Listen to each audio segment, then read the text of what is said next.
Hi, I'm Olu Pedro. I'm the editor of footwearplug.wordpress.com. Footwear Plug is a website that caters to the sneaker lover who finds it difficult to get the shoe that they want. Um, there are a lot of shoes in the market that aren't very expensive, but thanks to people who juke the system and try to take advantage of the system by purchasing large amounts of these shoes through mostly bots or slightly illegal means and selling them for a higher price.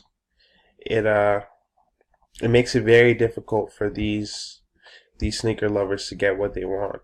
And Footwear Plug puts them a step ahead of where they were in the past, where they were being taken advantage of constantly.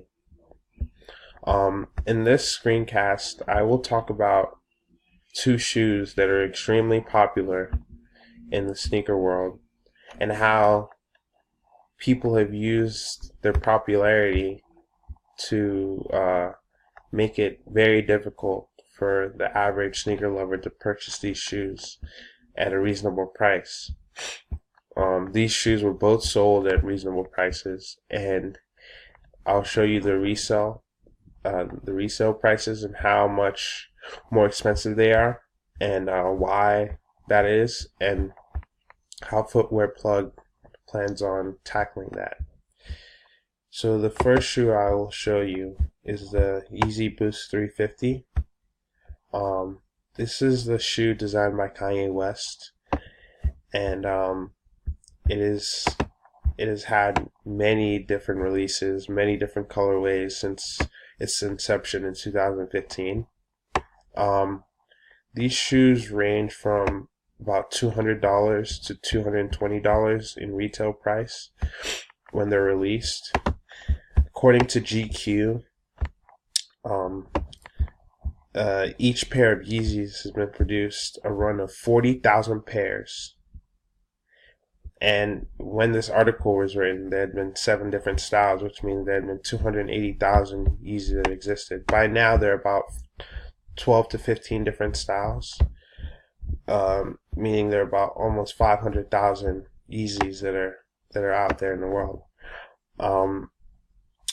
These shoes sell out in 2 minutes at the max. There have been reports that it sold out in 30 seconds. That's up for the debate, but pretty much these shoes sell out really quickly.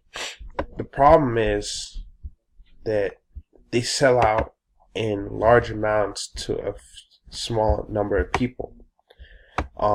This is because certain people have means of exploiting the system where they buy multiple shoes using bots, thanks to the information that they have that the average buyer doesn't, and then they charge at least 10 times more. As you see in Flight Club now, if you want to buy the Yeezy Boost 350s, it's $2,500. Obviously, if the pairs run out, then the prices are gonna be higher. But the problem is a very small amount of people are getting these shoes, and the prices are even ridiculously expensive thanks to the amount of people who own them. Also, another pair of shoes is the NMD Babes. These shoes retail for $150, and they're a really cool design. They're a collaboration between Adidas and Bape, and these shoes are now being sold for upwards of $2,000, if not more, in certain locations. It's a similar trend to the Yeezys, where resellers buy a large amount of these shoes, make it very difficult for a lot of people to have these shoes. They juke up the prices because they know there's a high demand and there's very few people who have them, and people will buy them at this price, or if not more. Footwear Plug plans to tackle this by giving its viewers and the audience information on how to get these sneakers at the quickest rate possible, and not be taken advantage of by the resellers. Our goal is to get so many people on the website that they have the information needed to purchase the sneakers when they want to. And by the time we're able to do this, this will hurt the resale market and pretty much the black market of the sneaker world, and cause prices to not be as high, especially for resale, and cause more and more people to be able to get the sneakers that they want. Thank you.